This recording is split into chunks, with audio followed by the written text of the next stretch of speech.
Hello folks, welcome back to Planescape Torment.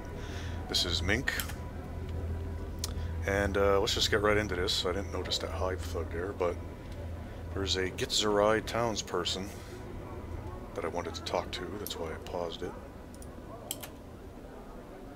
I don't know why, it's just a normal townsperson.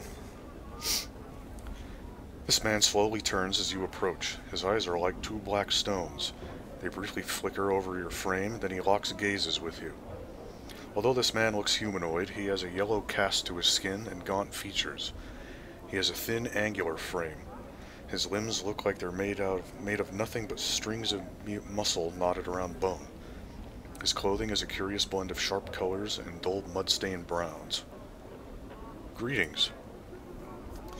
The man remains silent. He does not acknowledge your greeting, merely stares at you. I said greetings. Give it up, Chief. Talking to a Gith is like trying to make good with Razorvine. Let's go. Gith? Yeah, a Gith. Mort glances at the Gith, who is still staring at you. We'll talk about it some other time. Okay.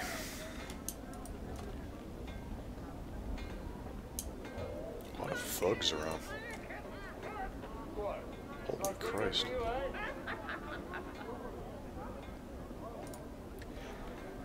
This window, if that's what it is, seems to be made from blue stone that shifts and bends as you look at it.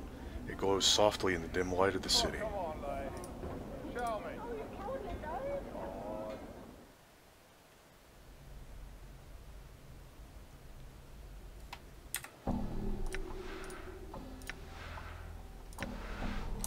All right.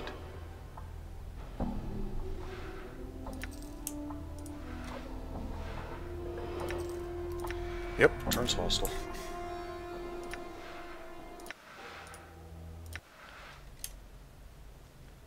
See you later, man. All right.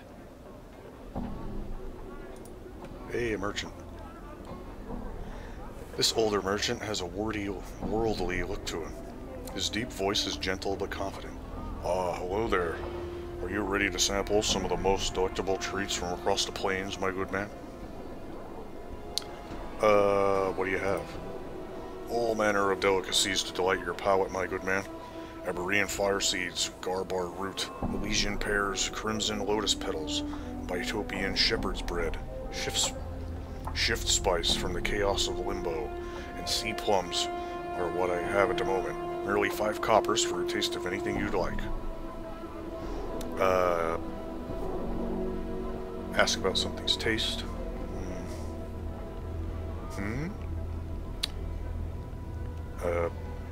What does the bread taste like? I can only suggest that you try it, my good man, and see for yourself. Actually, I had some questions. He shakes his head. Then I advise you to seek answers elsewhere, sir. I deal only in exotic foodstuffs, spices, and herbs, and have time nor care for little else. Okay, farewell. All right.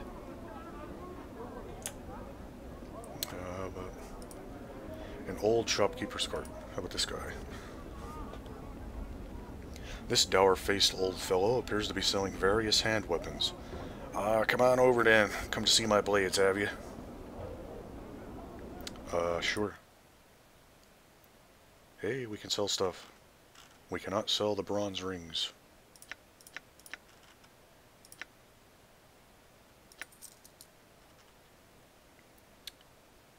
What is this again?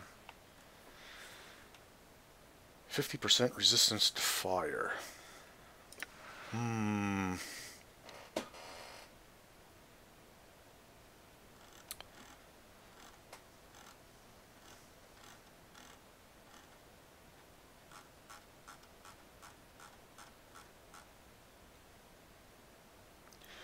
do not know how useful that is going to be. But let's sell it. Gamble.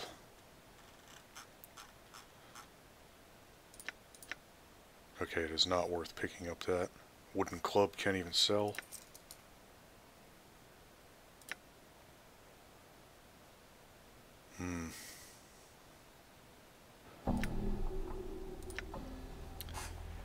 We have the money to spend, why not? Let's identify it. Rule of 3 earring. You received this small earring from folding a note in the mouth of one of the walking corpses in the mortuary. It's a beautiful earring, but despite its beauty, all it seems to do is remind you how strange this world you've woken up. I've read that. This earring carries a minor blessing from one of the gods of wealth on some backwater prime world. When held in the hand and the word copper is whispered, it gives the wearer 33 copper commons. This blessing can be used 3 times before the enchantment is exhausted. So, we essentially just made our copper back. Is that what it's saying? Yes, it is. -1, of course, but whatever.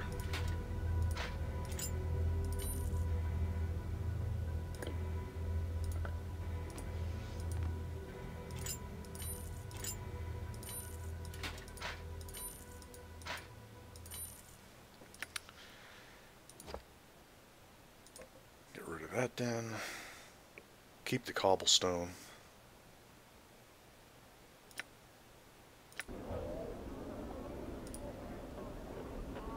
No, but I had some questions. I've got a job to do, sir. He suddenly turns his head and coughs into his hand. Excuse me, as I was saying, I can't, well, stop selling just to speak with you. Are you sick? Oh, nay, Cutter, just old. I thank you for the concern, though. I'm looking for a man named Farad. Nay, don't know the name. Sorry, Cutter. Alright, goodbye. Casa Jai. This toothless old crone reeks of fish and brine. Spying your approach, she gives you a wide pink smile. Fish, my child? Fish heads, mayhap?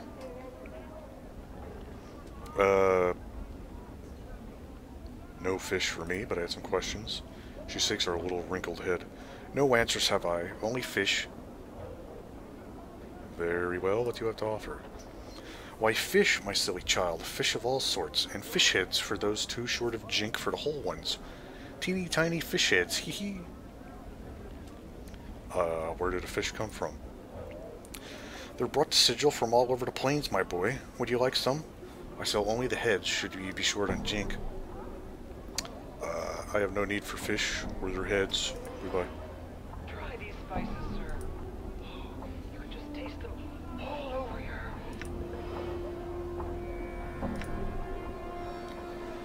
Giscoral. Giscoral? You see a spindly-looking merchant with a brush of gray and red stubble across his chin. He wears several layers of brightly colored robes, so much so that he looks like a flag with arms and legs. He is shaking slightly as you watch. Greetings. I, Giscoral. He bows and spreads his trembling hands. As he does, you notice his hands and forearms are a twisted mass of black scar tissue, as if they were once badly burned. How did you hurt your hands? Giscoral doesn't seem to have heard you. He answers only with his spiel, delivered in the same flat monotone. Giscoral buy clothes, sell cloth, wash cloth, mend cloth, and he gestures at his layers of clothing with his shaking hands. Wear cloth. I asked, how did you hurt your hands? Giscoral's monotone breaks. Giscoral buy cloth, sell cloth, wash cloth, mend cloth, and he gestures at himself again, but his hands are shaking so badly that he cannot even finish. Never mind. Can I see what you have?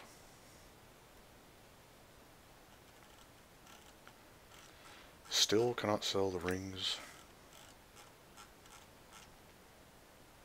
Alright.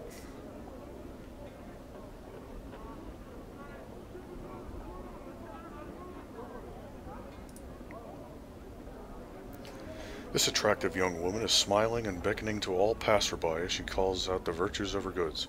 Plates, jugs, cups, tankards, drink from the goblets of the finest lords. Upon seeing you, she waves you over as if you were an acquaintance. I had some questions. Sorry, sir, I have no time for questions. I must sell what I can before the day is done, for my family is large and hungry. She holds open the lid of a crate behind her. Are you sure you wouldn't like to see what I have to offer? Very well, I'll look. You peer into the crate. It's full of plates, cups, jugs, tankers, cutlery, and the like. They look to be of varying degrees of quality, but some of it appears quite nice. As you're looking them over, she presses up against you. See anything you like, sir? Her long, waving hair brushing against your shoulder smells faintly sweet, like vanilla. Where does this all come from? She flashes a wicked grin. My lovers are burglars, sir. These goods are pilfered from the homes of Sigil's nobles. Upon seeing your expression, she laughs sweetly. A jest, sir, merely. My father and brothers are tinkers. These are wares which are discarded from the nobles' manors and made good by them once more. I see. I had some questions. Oh, sir, but wait. She puts her hand on your forearm. Her touch is as light as a feather. Are you sure there's nothing you need? Surely something for your own home or a gift? She bites her lip coyly, cocking her head slightly.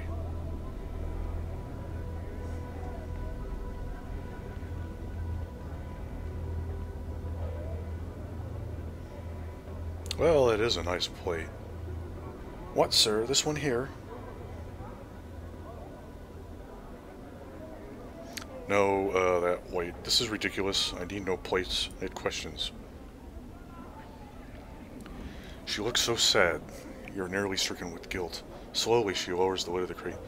Sorry, sir. I have no time for questions. I must sell what I can before the day is done, for my family is large and hungry. Hey, we are neutral good. I'm pretty sure talking to her didn't change that, but... Jump, Wim, jump! The merchant seems to suddenly notice you. Oh, greetings! Would you like to purchase one of these placeful, gambling limblims, my lord? Not yet. Just what are these limblims? They are from the Outlands, my lord, neither wholly insect nor animal. They are friendly, playful, and quite loyal. He takes a sidelong glance at the limblims and then leans close to whisper. Pretty tasty, too, in a pinch. Interesting. I had some other questions. The only questions I'll answer, I'm afraid, are about the limblims, my lord.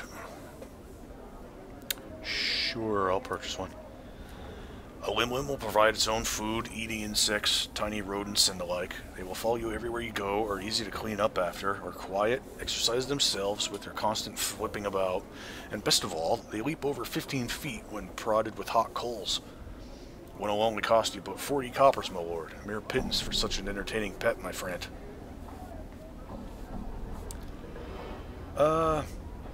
What do you think? Why not, boss? It'll be fun to kick around when we're down, right? Well, I can kick it vicariously through you, at least. I want to see that 15-foot hot coal jump, too.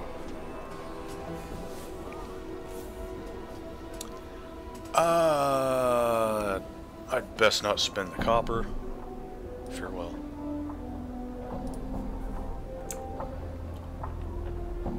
Hey, Craddock. I think we're supposed to talk to him. You see a huge man watching the area with a tight-lipped frown and narrowed eyes. He's hunched slightly as if bearing a heavy load on his shoulders. The unpleasant smell of sweat and dirt wafts from his clothes. Greetings. The man glances down at you and his frown deepens. Aye, what are you sniffing around here for? You Craddock? Mayhap. He studies your face as if trying to recall you. If I am, what be it to you? I come with a message from Bane the Sender. The message states, the shipment must be incursed by the 3rd day or there will be a penalty. By the hells, can they be such fools that they think we can miracle it there? Alright then, your message has found its way to the right ears for all the good it will do. What's the problem? Look around you. Craddock nods at the laborers in the marketplace, then scowls. These laggards and half-wits can barely keep up with the load as it stands, and now it needs doing in half the time. Do you need help? I'll tell you what I need. All my men to show up for work. Highligh's gone missing since this morning, and I need him back now. J-Lie? We'll go with J-Lie. J-Lie? Where'd he go? That hybrid goat is probably passed out on the street somewhere by the smoldering corpse when he should be here helping us. Worthless sod. I could go find him for you. Oh, you could you? Craddock squints at you. Now, why would you be doing that?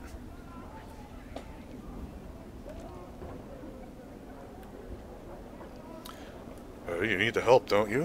It doesn't sound like you can spare the time to go looking for him, and there's work to be done.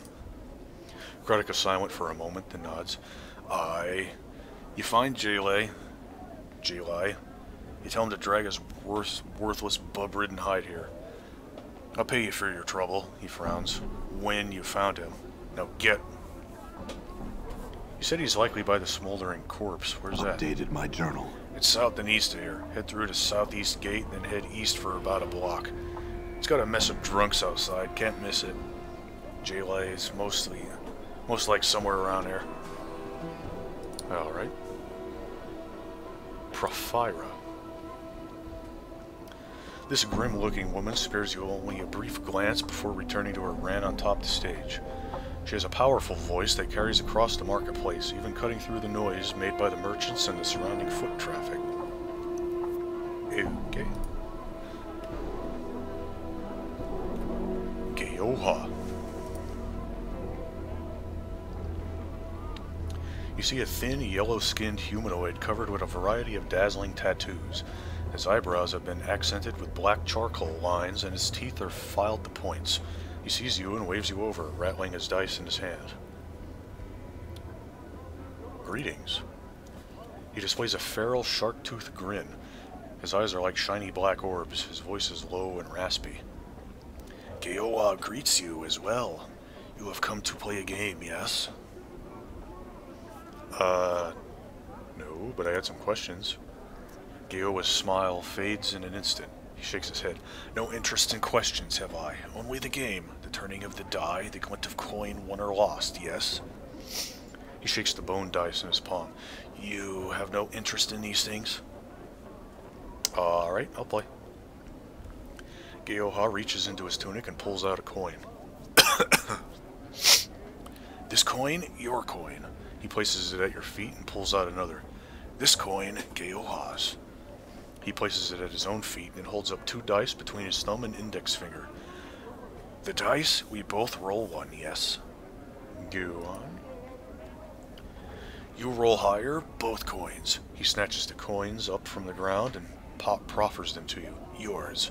Geoha, roll higher. He quickly tucks the coppers back into his tunic. Mine. Neither rolls higher. The coin stays for another roll. So, how much coin will lie at your feet? Let's go with 5 copper. Why not? You both roll the dice until Geoha rolls higher. He snatches up your coins, tucking them into his tunic. He seems to hesitate for a moment, then speaks. Again, yes. Wait, something wrong. Geoha regards you closely for a moment, then nods. Never do I indulge in harshmas folly. Never do I cheat, human. But I see fortune, read it, know it in the face of a man. However, in you I see nothing. I know nothing. You have no luck, no fortune, neither good nor ill. Or you make your own, perhaps, I do not know. He places his dice back into his tunic. We might play later, perhaps, but no more at this moment. Alright, farewell. Well, that was weird. I'm gone. Come on in, Basher. We have the best place in town. Nothing. Locked. Forced it. Open. It's because it was already forced, Mort. Rags and a rusty tag. Well, that was well worth it, let me tell you. I'm gone. Another barrel. Rags. Reekwind. Nice. Iron Knolls. This broad-shouldered woman is shuffling about amongst the huge beams lying on the street. She kicks at the beams with iron-shod boots. Every once in a while, she bends down and wrenches a nail from one of the boards with her bare hands. She holds each one up, appraising it, then drops it into a leather sling bag. Greetings. She straightens up, hearing your approach. She's smiling politely, but from her stance and the way her hands rest close to the hilt of her weapon, you can tell she's ready for trouble. You notice one of her eyes has a milky film over it. That's close enough there, Cutter. What do you need from me? I had some questions. She nods. Ask away, then. Who are you? She pulls 3 nails from her sling bag, tossing them spinning into the air and catching them in her palm. Iron Nulls, they call me. She drops them back into the bag with a muffled clink. Why are you collecting nails? I sell them to a man, name of Hammers, in the local ward. Maker of coffins, he is. Tell me more of this Hammers. There's not much to say. He's a bit chatty. He'll rattle his bone box till you're barmy if you let him, but a fair bargainer. He needs the nails, I need the jink, and that's about as far as it goes. Where's the lower ward? I used to know the way I did, but the Dabbas have changed the streets around again. Don't know how to get there now. I need to chart a new path, but I figure the Dabbas will straighten things out eventually. Does anyone else here scavenge nails? She grins and shakes her head. No one was clever enough or had the will to do it before me, and I've shoved off anyone who's tried to jump me claim since. She pats the long-bladed dagger hanging at her side lovingly. Your claim? Aye, that's what I call it. Honest labor's hard to come by in the Hive, and I'm not about to let some sodden piker peel me off of me work. I've sent more than one Burke running and howling, holding their guts in or off with the collectors if they were unlucky. Her dead eye gleams maliciously. The Hive knows this spot as Iron Nulls, it does. Is that how your eye was ruined? Null's face turns hard. None of your business, Burke. Why? Would you like a matching wound for your collection?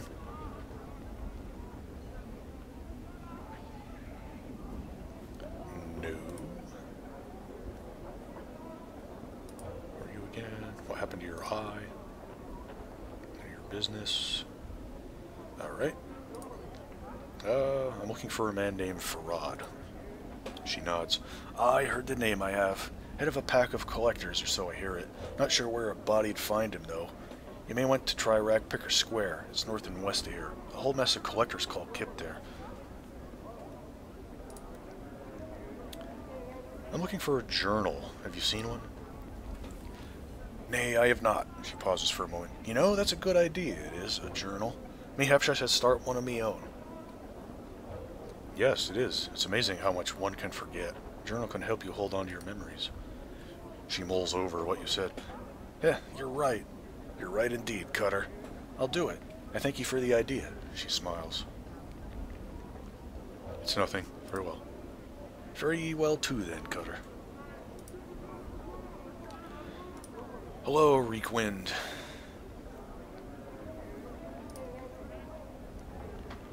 I can only imagine this description. This man is looking at you with a strange bug-eyed stare. His eyes are huge, so huge they look ready to pop out of his sockets and roll across the cobblestones. He nods eagerly as you approach, bobbing his head like a bird. And as you near him, you suddenly notice the smell of urine and feces surrounding him. Wonderful. Greetings. The man sniffles, wiping his nose on his sleeve, then opens his mouth to reveal blackened, rotted gums. Stories for coins, Sarah? His breath reeks. It smells like this man has been keeping rotten meat stored inside his mouth. Stories for coin. Who are you? The man snorts, thick with phlegm. Names, who you are. His head does a slight twitch every time he repeats himself. Names, dangerous. He glances at the ground and stirs the dirt with his foot. Dangerous? Knowing a name or being stuck with one bodes a mess of trouble. He looks back up at you. My name should give it a name, not one asked for. Reekwind. Once again, you become conscious of his reeking breath and the smell of urine and feces that surrounds him.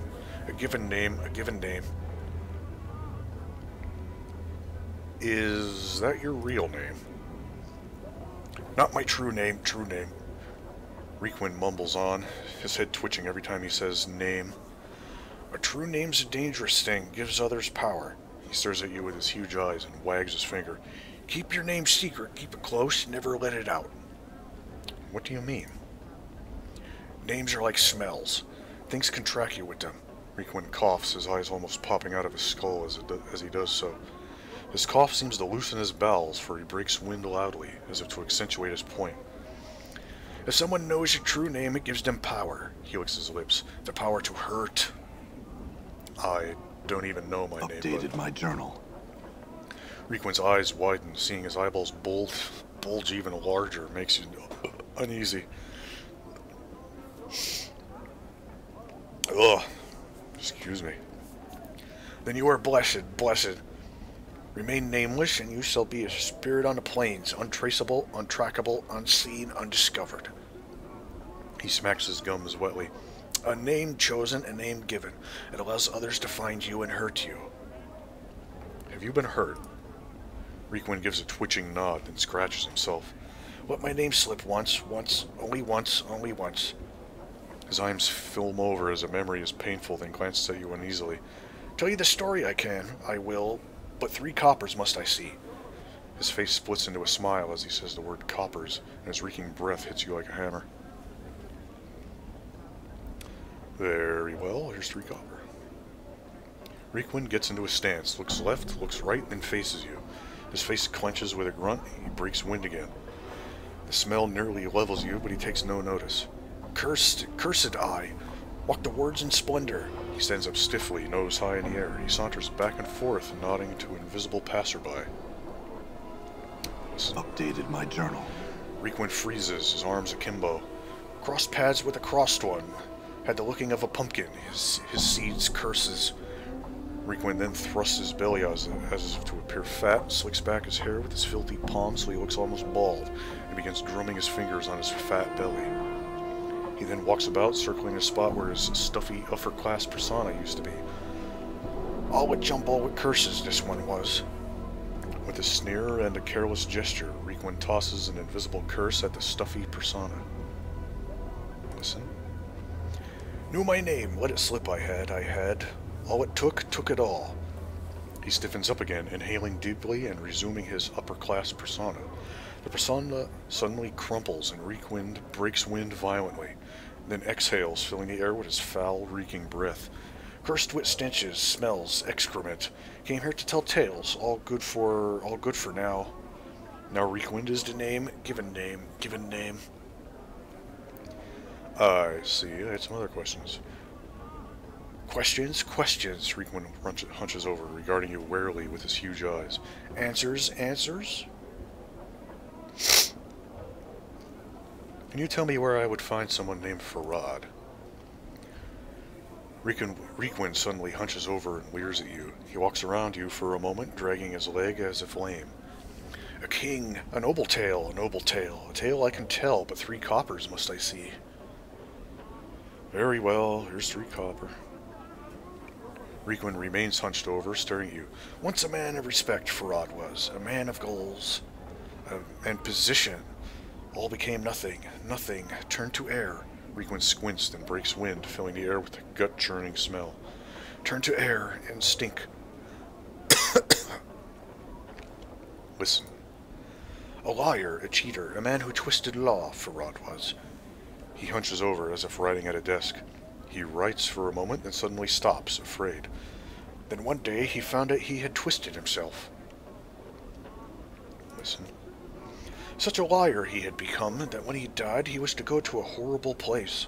Reekwind shakes his head sadly, then hunches over again and looks wildly in all directions. Farad would not accept it. Would not. He had cheated others. He would cheat his fate too. Listen.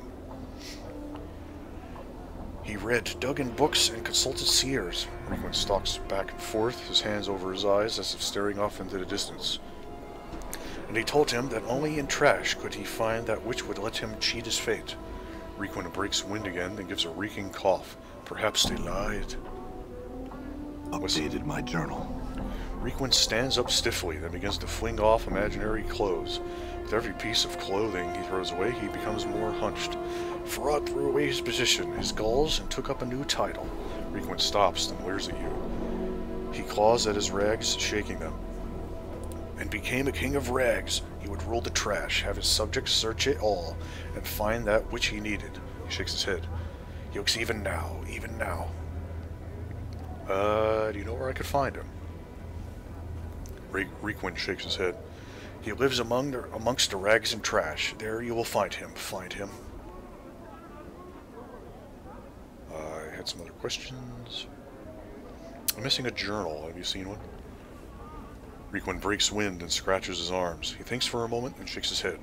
No journal have I seen.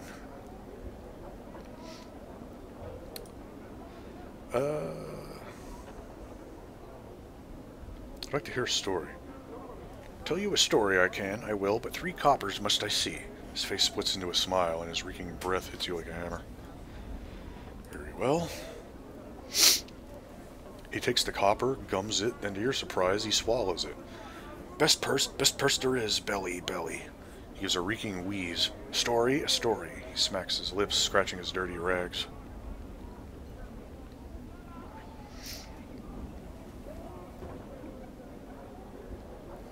I want to hear the story of a man who came to this city without name or memory, and spoke with the cursed storyteller who warned him of the danger of names. Reekwind stops twitching and scratching for a moment and stares at you. That tale costs nothing, for it is worth nothing. And it is worth noting that it would be sad tale indeed.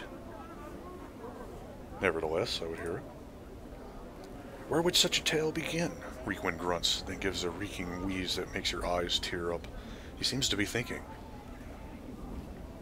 It would begin with a man waking up in the mortuary, believed dead, but in truth only his memories are dead. Reekwind nods, then studies you and starts scratching himself violently as if to give himself scars. Dead, but not dead. No memories, no name. He escapes the mortuary, enters the Hive, and speaks to a man who let his true name slip once and has regretted it. Reekwind seems hypnotized by your words. Yes, must danger in naming. Perhaps, he pauses. Perhaps the man to whom the nameless one speaks is a warning to the danger of names. He seems to chew this over. Perhaps he who has forgotten his name is better off? Is he? Is it better to suffer the truth with all its consequences, or is it better to remain ignorant? Which of the two men is better off? Reekwind gives a hacking cough, then spits, the spittle green and wet, then turns back to you. It is your question, your tale, he speaks slowly. It is you who must answer it.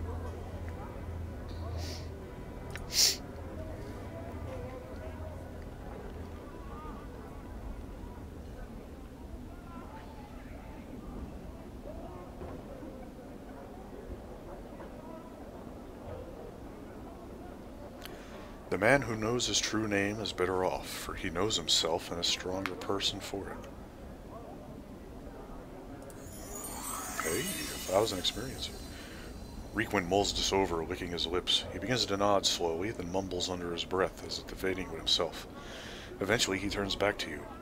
That is a tale with a moral that tells the teller's morals. He coughs and spits another phlegmy glob onto the cobblestones. A tale that will answer itself in time. In time?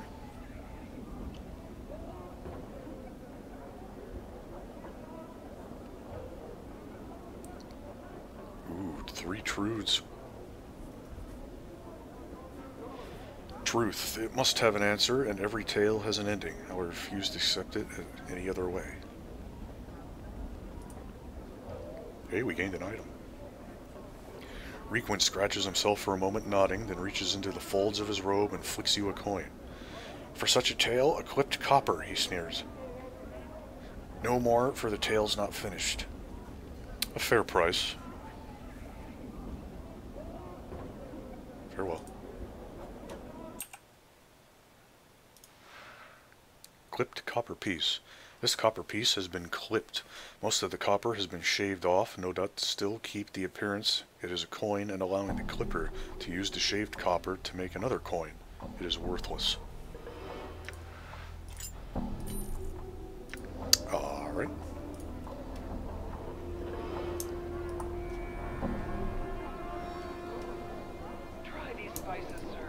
Since we're here, might as well identify it.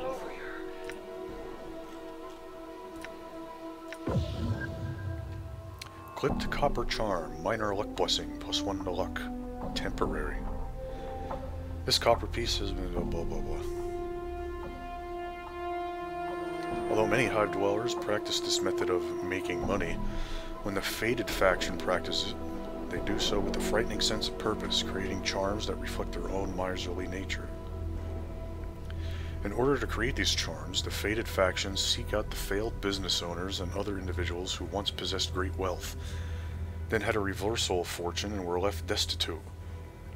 These individuals are then given enchanted carving blades and asked to clip a copper. And asked to clip a copper for the Faded in a tedious day-long ritual, which infuses the copper coin with the last traces of their former luck. The ritual and the nature of the individual clipping the copper allows a minor enchantment to seep into the coin and affect the fortune of whoever uses it. When the clipped copper charm is flipped into the air, it will spill into a rain of copper pieces and bestow some luck upon the user. Alright.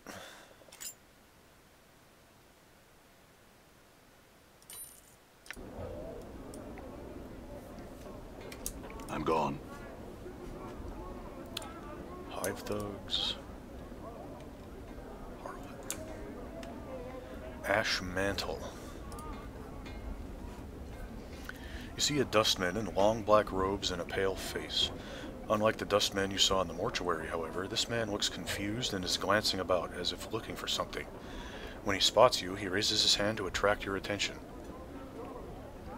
Greetings. The man seems relieved that you're speaking to him. He bows slyly. Thank you for hearing me, traveler. I am known as Ash Mantle, one of the Dustmen sect. I was wondering if you could direct me. I don't know the area very well, and I'm looking for a certain establishment, a bar that those of my sect frequent. Do you know of such a place?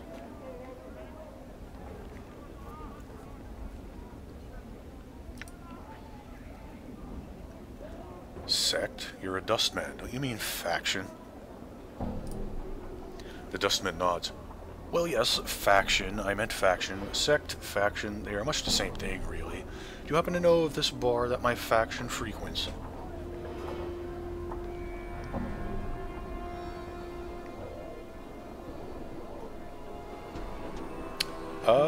You know, there's been talk that there's a pickpocket masquerading as a Dustman around here. Maybe you know him.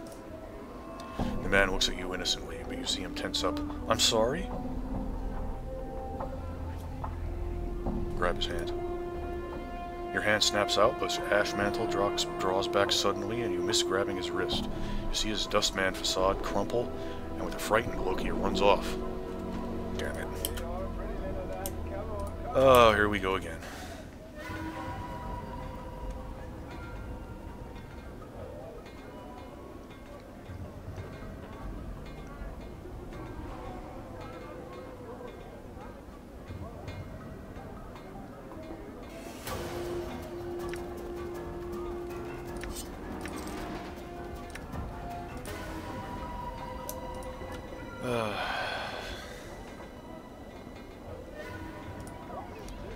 This looks like an entrance, but there is no handle or means of opening it. 1 to 3 slashing.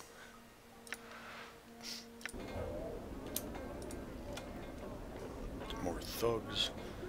Miram. This old woman stands silently by the wall, staring off into the distance. She seems to be unconcerned with the flow of traffic around her, and clutches a wooden pole from which dozens of small fish are dangling. Really, another fish seller? Greetings. Oh, hello, sir. She squints at you for a moment, trying to discern your identity. Oh my! Here I was, thinking you wanted me regular customers. She proffers her fish pole. Tuna, sir? Mackerel? Sea cucumber? No fish, thanks. I had some questions. Her mouth presses down into a tight-lipped frown as she stares off over your shoulder.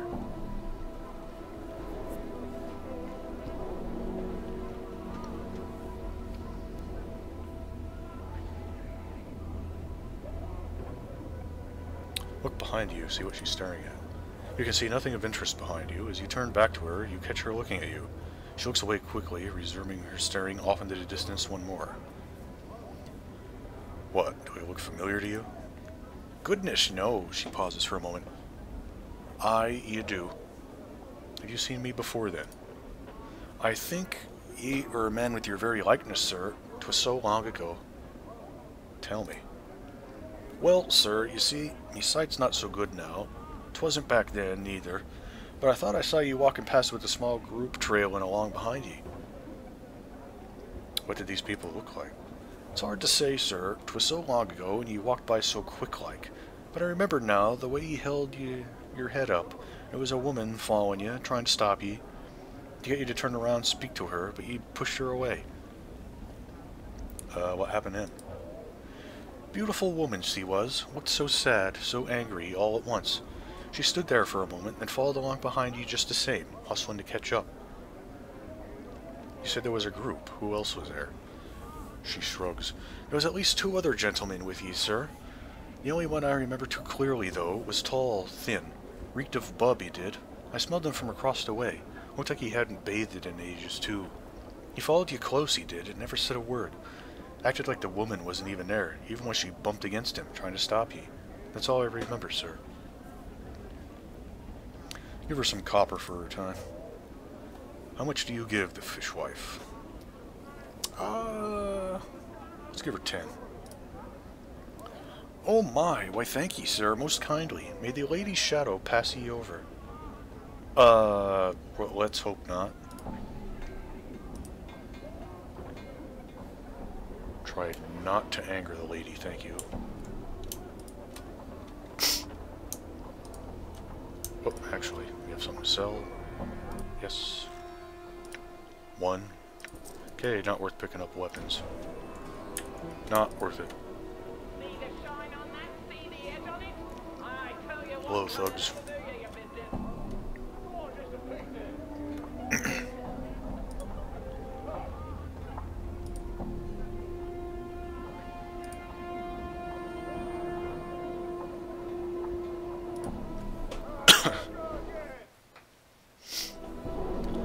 Small dwelling, Braskin.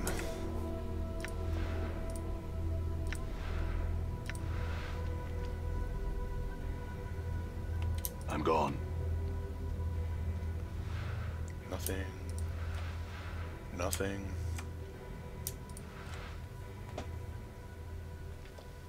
In a loud, booming voice, Braskin asks, "What in the name of the abyss are you doing in my house? Leave now before I make you even more ugly than you already are." Farewell.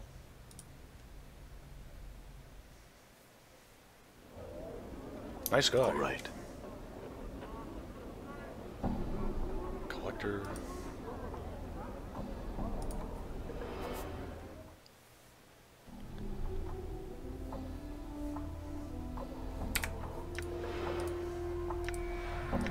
I know it's going to anger him. All right. Whatever. Unless he doesn't have anything of value. Which he doesn't. Done. Crier of Es-Annon. Streams of tears have carved channels down this man's dust-covered face. He looks to be a monk or a holy man of some sort, but the dirt covering his body makes it nearly impossible to see the man beneath. He's chanting and rolling his head back and forth. Looks like some sort of ritual. Greetings. The man stops his friendly chanting and glares at you with his tear-rimmed eyes. He opens his parched mouth to speak, but all he can manage is a withered croak. What's wrong? Why are you crying? His voice is so hoarse that it sounds like he has been without water for days. As you watch, a tear trickles down his face. I am a crier of Es-Annon. Es-Annon? Who is that? Updated my journal. Who is Es-Annon? The man throws back his head and gives a rasping laugh. Sounds brutal and defeated. Es-Annon, it is not a man, but a city. Oh, God. Oh, wow. Why do you cry for a city? We cry its name because Es-Annon must not be forgotten. All the criers of Es-Annon carry this burden. You mourn a city. Why do you do such a thing? Because its name is all that remains, its avenues of light, its great spiraling parks. When it was laid waste and reduced to memory, only 3 scores of its people survived. It was our duty to see that its name was remembered across the plains. Many criers of Es-Annon have died for the sake of remembering. Many. If it places you and the others at risk, why don't you stop? The tears I shed, the dust that cloaks me. These things are as nothing compared to what awaits should I give up my sacred burden. We must see to it that its name is remembered. We are living memorials to its passage. If that's so, then what happens if you all die? A fresh tear springs to the crier's eye. Even his dust-caked face cannot disguise his look of despair. I do not know. We criers of Es-Annon cannot mourn it forever. Even now, the dust clings to our robes. The spit dries on our mouths. Our bodies wither and die. Is there any way I could help you? You are kind to ask, the crier shakes his head. Unless you can immortalize Es-Annon, there is no help to be had. Must it be immortalized by a man? Would a tombstone serve? The crier blinks. Tombstone? It's a stone that records a man's name, his life, and a eulogy. If it serves a man, could it also not serve a city that has died? Stones may do such things? Yes, and their lifetime is much longer than a man's. If his name was carved on stone, would Es-Annon's memory be served? The man pauses. Would others see this name? Yes, it would be there for all to see, long after you have died. The man nods. If such a thing were possible, he turns to you. Where would one find such a stone? I could go look for one. If I find one, I could see to it that Es-Annon's name is carved upon it. You would do this? The man's eyes water up again. You would be setting all the criers of Es-Annon free. But a score of us remain. The burden of remembering would be over for so many years. I would do so. I will return when the name is carved. Updated my journal. Alright. So, you know what? Before we do anything else, let's go ahead and do that.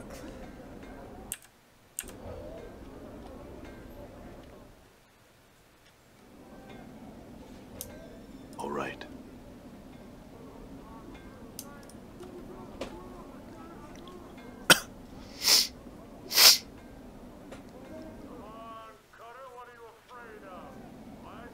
Done.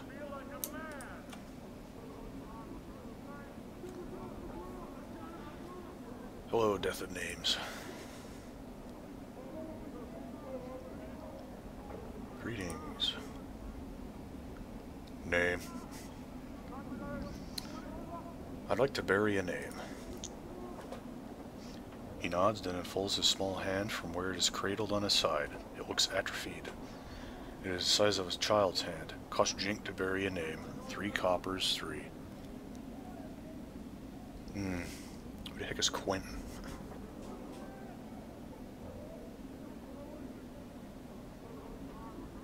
I'm confused. Why do I have the option for Quentin? Who the heck is Quentin? Updated my journal. The coppers fall into Death of Name's hand, and he tucks his arm back to his side. His eyes, now suddenly alive, roll to the back of his head, then snap forward, and begin scanning the monolith and walls of the memorial area. Wait. He catches sight of a spot on the wall, and he quickly scuttles over to it, hunches down, and begins to chip at the wall. He stops a few moments later, hops up, then returns to you.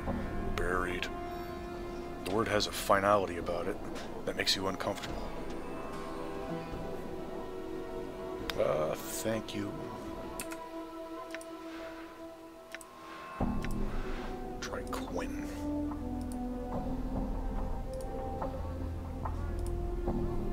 He shakes his head. Not dead yet, that name is. Not buried here. Not time. Not time. I don't know who Quentin is.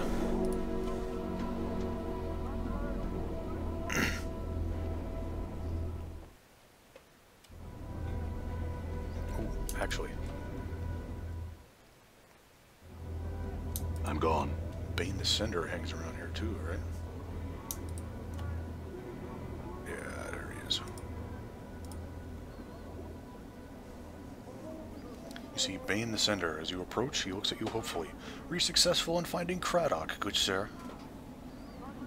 Yes, and I passed along your message, although it didn't seem to please him. Updated my journal.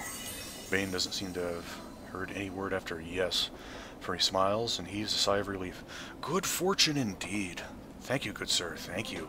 Reaches into his robe and pulls forth a handful of coppers, which he counts out, then hands to you. 45 commons for delivering a message, fair enough. Oh, more than fair, good sir, more than fair. I can say without hesitation that there is no finer profession in all sigil than that of a runner for the House of Senders.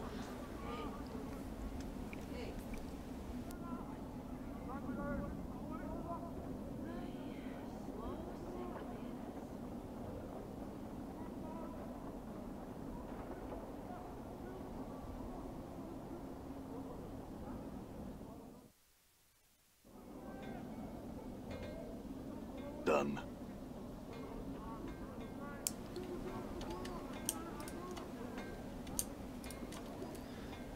Alright, back here.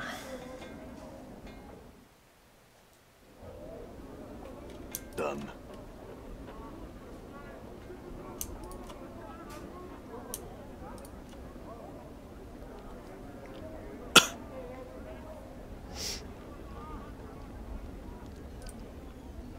See the crier of Es-Annon. He still emits choked sobs as he chants the dead city's name and tears roll down his cheek. I have seen to it that Es-Annon's name has been remembered. It lies carved upon the black stone monument outside of the mortuary. Updated my journal. Suddenly there is a brief whisper in the air, and the man's eyes dry. One of the tears that ran on his cheek simply vanishes. Then Es-Annon is served. I will tell my fellow criers of the stone you have described. You have my gratitude.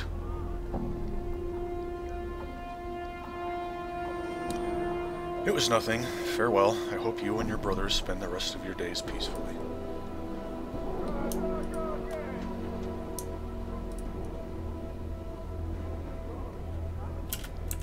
Okay, Hive dwelling.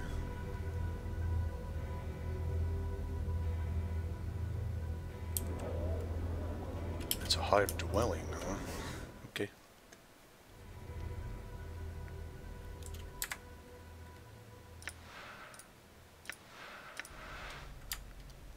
All right. Nothing. And nothing.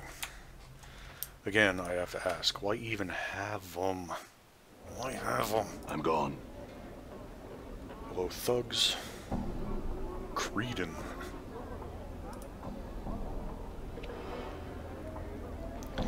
This foul-looking man is quick to notice he's caught your attention. In moments he's upon you, hawking his wares. He carries a long wooden pole. Dozens of skinned and cooked rats dangle from it. As he speaks, he gestures to them with a broad, filth-encrusted hand, smiling a yellowed, snaggletooth grin all the while. Oi, Cutter! How you doing there? What sort of delicious ratsies is ye interested in this fine day? Examine the ratsies. Each rat has been skinned and gutted. Their feet and tails removed, they dangle from the pole by hooks punched through their necks. As you examine the various manners in which they've been prepared, you realize their heads are slightly misshapen.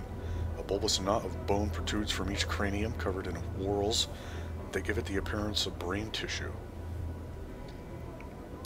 Those are strange-looking rats. Ah, you got a keen sense there, Cutter. All I sell is brain vermin, I do. I'm sure you'll find that they've got a much richer flavor than your usual rat. Quite nice, really. He proffers them to you once more, waving the pole before your face enticingly. The rats sway to and fro, hooked like tiny sides of beef. Brain vermin? Aye, Cutter, brain vermin. Foul creatures they are. Now your normal rats, they just eat stored goods and multiply, spread disease and all that. A nuisance, really, no more. Your cranium rat, though, brain vermin, what I go after, they're just trouble. When you get more than a handful of the little pikers together, they start to get smart on you. Sometimes real smart. They become more intelligent. Sure as I'm standing here before you, they do. If I ran across any more than 2 score of them, I'd flee from me case like that. He snaps to emphasize the point. I would. You get that many of them in a pack, why they get smart as a man, they do. Excuse me. Go on. Here's my best advice for you, Cutter. If you're bent on catching brain vermin, stick to small packs, a dozen or so at most. But I tell you. He steps close, his breath fetid in your face, and speaks in a hushed tone. You run into more than that, more than a couple dozen. You run like you're in the shadow of the lady. He backs away from you again. Why? What is there to fear? Sorcery, Cutter, sorcery. He gets enough of those little fiends in his space, they gain all sorts of odd powers. Make a basher's brain pour out of his ears, they will. Downright frightening. It's just wrong, I tell you. That's why Sigil's so eager to be rid of him. The bounty and all. Bounty? Someone pays for rats' tails? That's right, Cutter. There's a Burke in the Office of Vermin and Disease Control. Name a wart who pays a bounty on him. A copper a head, or tail, it is, eh? But they gotta be brain vermin, they do, not just ordinary rats. Tell me more about this Lort. His name's Phineas Lort. I think he was some sort of eye-up, he was. Put down by his rivals and stuck here in this Arsene Sigil. The Burke sits in there alone all the night and day. It seems waiting for folk to bring in tales and paying them the bounty. You know the best part? Poor Swab must be allergic to rats, because he's always got a huge rash going. Ho-ho, powers be praised I ain't that fella. Put down? Any idea why that would happen? Well, he's right chatty, he is. He'll rattle his bone box for hours on just how smart he is and the like. Mayhap that's got something to do with it. He shrugs. What's your question, Cutter?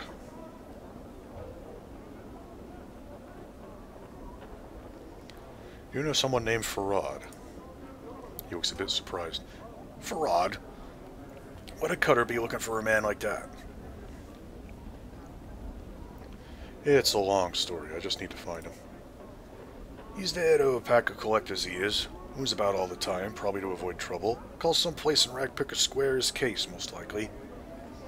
He's a right crafty fellow, the Farad. I could'd best watch himself around that fellow. We already know all this. I'll show you, Cutter. Just hand me a map. The man points it out for you, leaving a large greasy fingerprint in the process. You tell me about the Lady of Pain. Aye, the Mistress of Sigil. I don't talk about the lady, Cutter. And you shouldn't go asking her about her either. It'll bring ill luck on you, it will. He makes a semicircular sign over his chest. I'll take my leave. He touches your arm. I see you're leaving, Cutter, but before you go, what's do you like a nice, delicious ratsy? One for the road, you might say. No thanks.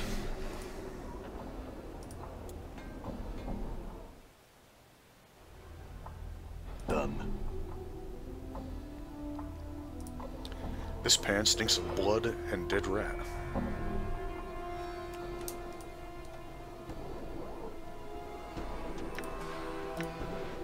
Forced it.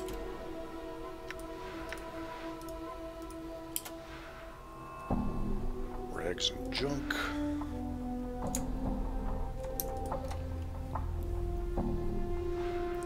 More junk.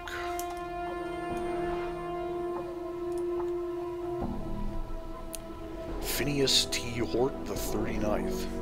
You see a squat man with rash-covered skin and several pustules covering his face. His clothes seem to mark him as some sort of an official, but they are dirty, wrinkled, and covered with rat hair. As you watch, he idly scratches himself with his stubby fingers. Greetings. Aye! The little man shrieks and jumps, startled. Clutching his heart, he takes a deep breath and pushes his spectacles up on his rash-ridden nose. Yes, yes, and what is it that I can do for you? He scratches his nose and looks you up and down, studying your scars. I have little to nothing in the till, so if you've come to plunder the premises, this locale is ill-chosen.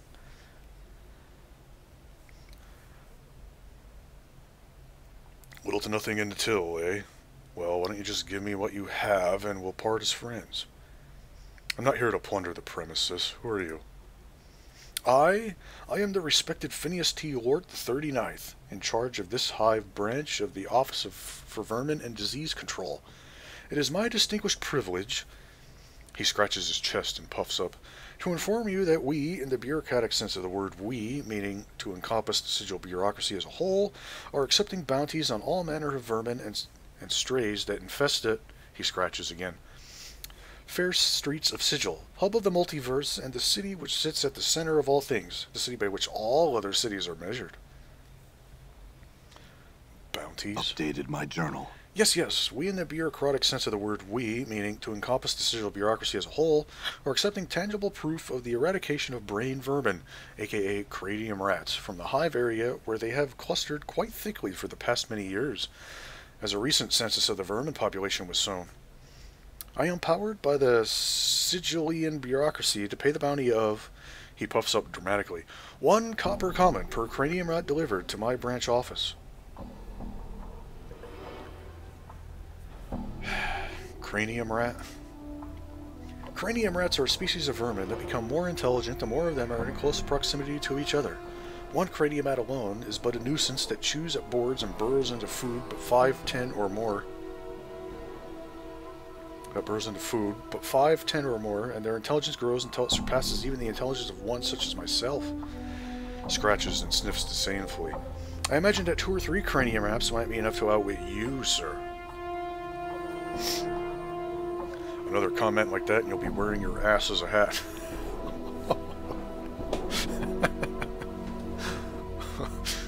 Oh. Oh, God.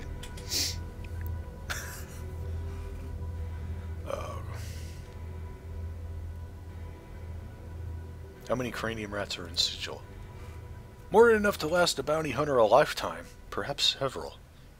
I had other questions. Is that rash of yours contagious? My rash? Contagious? No. Well, at least I don't think so. It's a symptom of the position, I'm afraid. The job literally grows on you. He scratches himself again.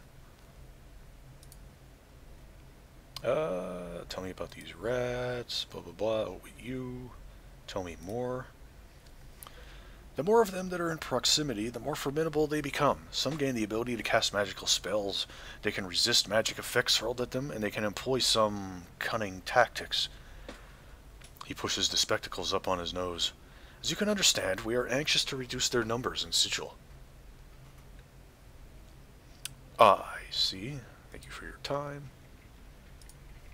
Now see, I remember asking him how one prestigious as him got into a position of power. Because that takes a while, and it will end up being nighttime outside as a result of that. Although it's almost night anyway.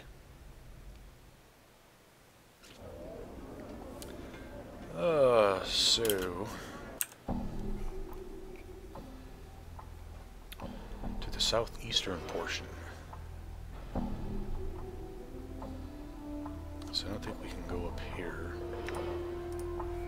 So, shh. I'm gone.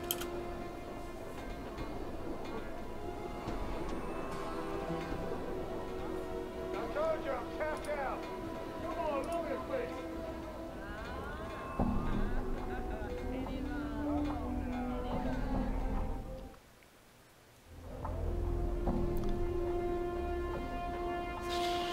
And with that, we are going to call this an episode. I know, not much happening, but we are exploring the city. We are gaining experience, oddly enough. And that reminds me, I have to go back to the Gathering Dust Bar. Talk to him about finding the thief. You know what? We will do that before we leave. Done.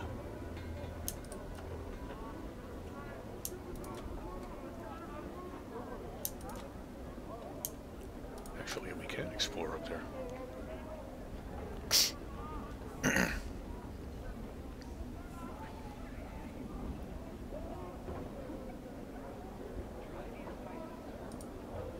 Nope, never mind. We cannot explore up there. So, I'm gone.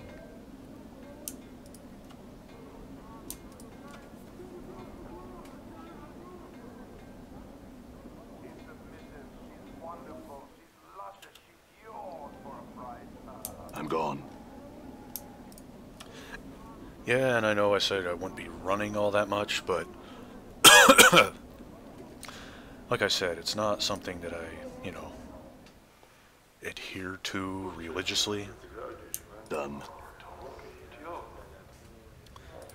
Hello, buddy. Got your thief.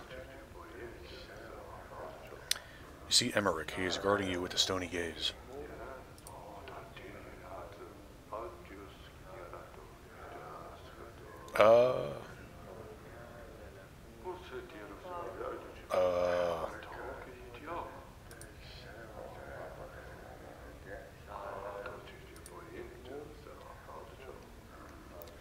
Oh, yeah.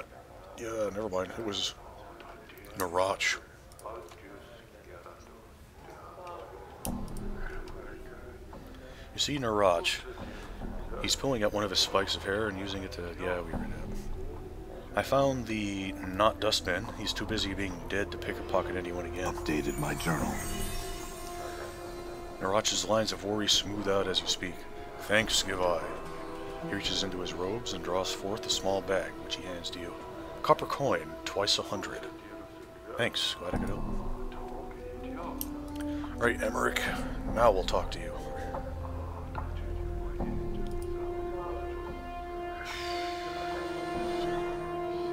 I spoke with Naraj and did as he asked. Emmerich nods. You have done as I asked. Do you wish to continue with your initiation?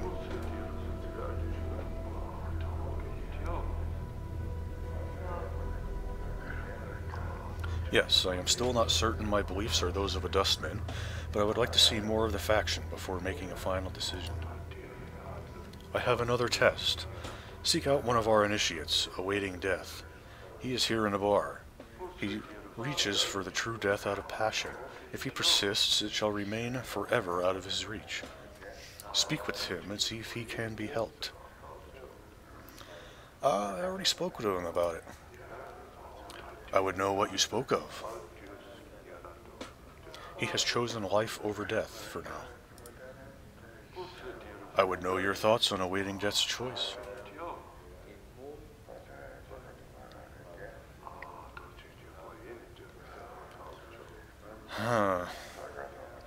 He is not a dustman, perhaps in time.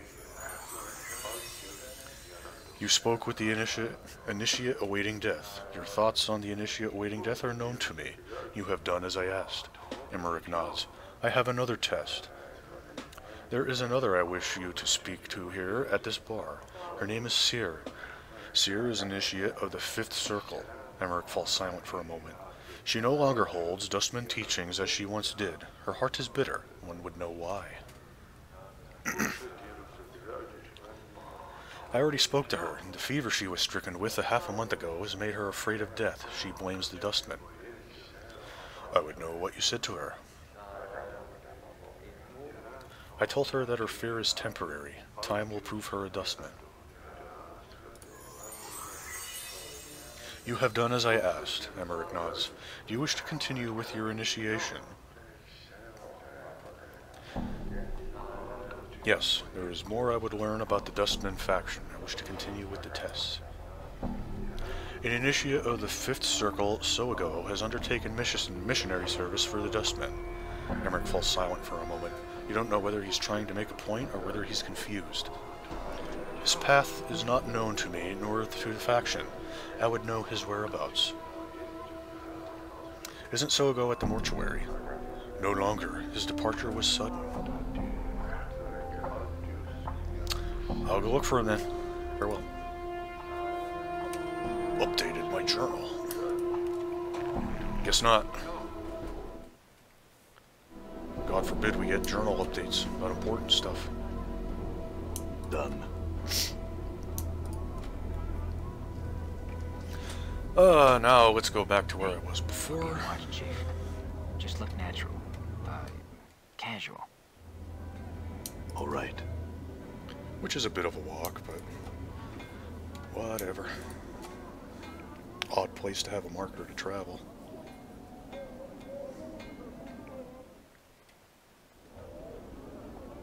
I'm gone.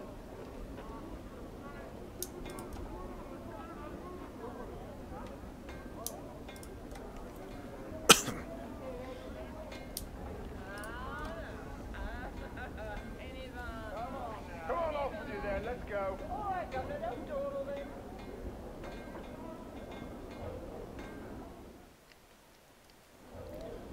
Now, we will call that an episode. So, until next time, folks, this is Mink, playing Planescape Torment. Farewell.